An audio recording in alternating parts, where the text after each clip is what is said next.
Welcome to this quick guide where I'm going to show you how to turn off the proxy in Windows 10 and Windows 11. And if you get any value out of this guide, please like the video and subscribe to the channel. Now to turn off the proxy in Windows 10 and Windows 11, start by doing a search for the control panel.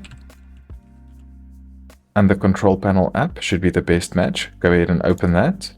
Next, change the view by setting to small or large icons. Here in the control panel, find the internet options, click on that.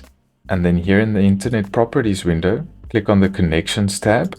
And in the connections tab, click on LAN settings.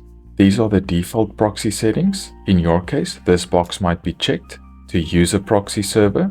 So to turn it off, uncheck this box, then click on OK, click on Apply, and OK, and then the proxy will be turned off in Windows 10 and Windows 11. I hope this guide's been useful. Please remember to like the video. I'll see you next time.